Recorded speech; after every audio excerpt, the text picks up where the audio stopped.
Naomi Hunter leads the Green Party, and it's usually a good opportunity, particularly with first-time leaders, to learn a little more about who they are.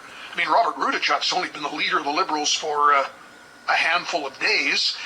The last Green leader was Sean Sato.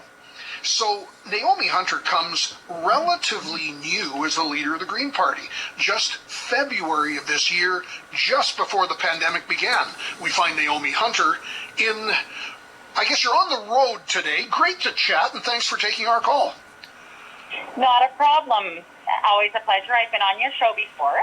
Right now I'm on my way to beautiful Kindersley, Saskatchewan. I love this part of the world.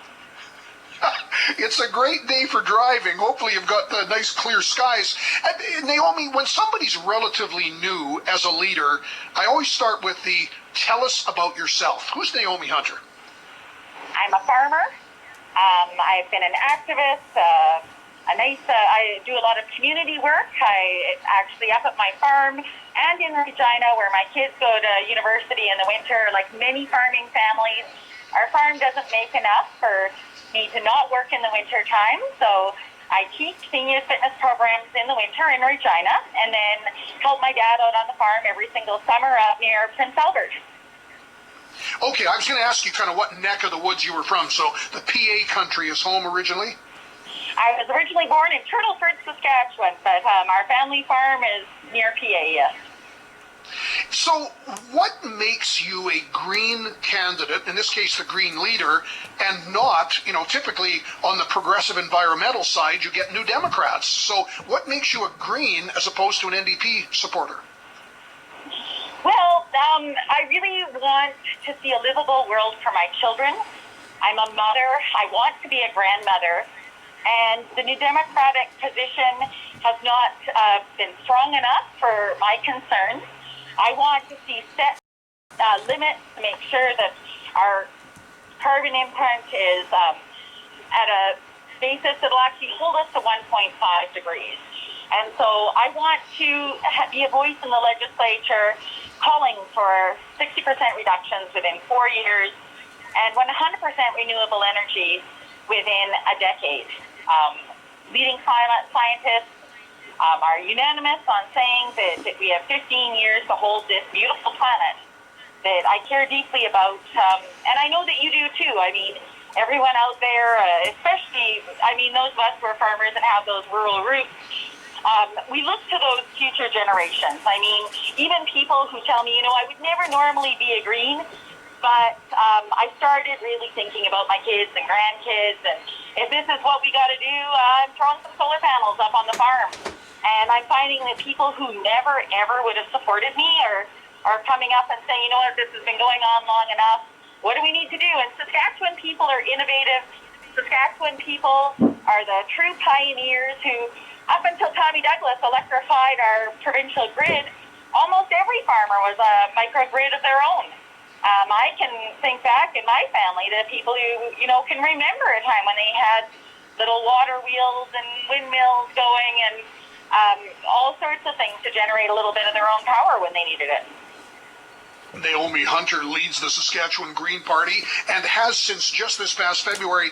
Now, I was just telling the story that you are going to be fielding a candidate in every riding except this contested or controversial Regina Walsh Acres. Is that correct?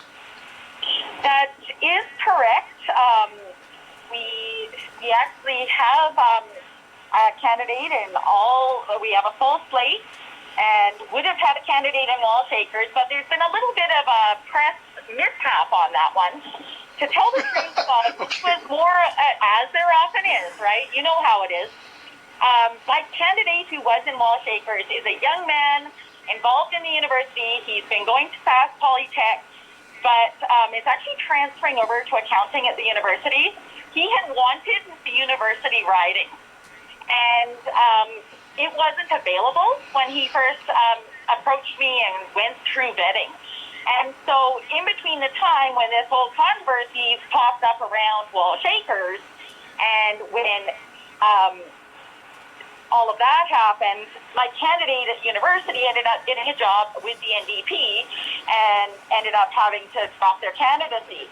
So these things are actually unrelated. My Walsh Acres candidate, Tanner Wallace, absolutely fantastic, top-notch candidate, team player. He's actually running around helping me with this job of getting candidates who are struggling to get on the ballot, getting their signatures done and everything else. He's actually running around helping me get that done. He requested, you know what, since the university is now available, I would like to move. So it has been put out there in the media that I moved the candidate. Actually, I stood behind my excellent young man who requested to move. So if we could make that distinction, and then at this late date, because I'm trying to bring about a new wave of the party and really work on making sure that we are a viable force in the legislature, I put in full federal vetting of my candidates. So after kindly moving Tanner, I didn't have time to put another candidate through full vetting. So I realize that that sounds like a pretty fine line, but it is something that the media has been saying that's actually incorrect. Good, I'm glad we've clarified that. So you will have 60 candidates then, or 61? 60. Okay. I don't have time to put other candidates through vetting and get their business manager done, their auditor done. I would try, but the thing is I don't believe in doing a job half done. I mean, on the farm, when you do that, you end up breaking machinery. Naomi Hunter, leader of the Green Party. Okay, before I let you go, we were a little late getting started here. Walk me through what differentiates your party and its platform in this campaign from any of the other parties. The Green Party is about truth, integrity, and social participatory democracy. Unlike all the other political parties, the Greens do not accept corporate or union donations. We are completely funded by small individual donations. Most candidates fund their own campaigns. So we're incorruptible. We truly are the voice of grassroots democracy. Oh my God. My driver, we just went by and a rock hit our window. Okay, we're okay. We're okay. Sorry. Yeah. We are a grassroots democracy. We are completely devoted to ensuring a future livable life on this planet. We're completely devoted to ecology and also looking after the people that share the planet as well. We want to see a universal basic income so that in the case of our COVID-19 pandemic, where Justin Trudeau put in CERB, to us, that was an inadequate measure. We watched that man get up on national TV and have to apologize day after day after day about the gaps in the CERB. Oh, I'm sorry, I seem to have forgotten about the seniors. People who created this country, well, we better put something in place for them. Oh, I'm sorry, tomorrow we've got to apologize for something else. Well, we were calling for a guaranteed livable income that would actually make sure that if you're going to tell people to stay home and not work, that they're looked after. It seems incredibly reasonable to me, especially considering that we are a progressive society. Saskatchewan is where universal Medicare was founded. To me, it would make sense for Saskatchewan to be the first place in Canada to implement a universal basic income in a time of a pandemic, making sure that all its citizens are looked after, especially those who are most vulnerable. Naomi, it was great meeting you today. Stay safe. I know there's lots of road trips when you're a leader, and we'll see you soon. Good luck in the campaign.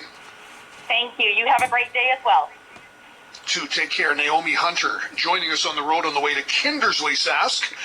She is originally from Prince Albert, grew up on a family farm near Turtleford, and she is running, actually I should have asked her this, but I did have it in my notes. She is running actually in Regina in the Elphinstone Centre riding. She will be tendering, or her Green Party will be tendering, 60 of 61 candidates across the province. So you've heard from the Liberals, who will be running only 3 candidates. The Greens, nearly a full slate, 60 of 61. Coming up top of the hour, we're going to hear from the Progressive Conservative Party that is still around. This was the party that governed Saskatchewan 82 to 91, and it was 4 Progressive Conservative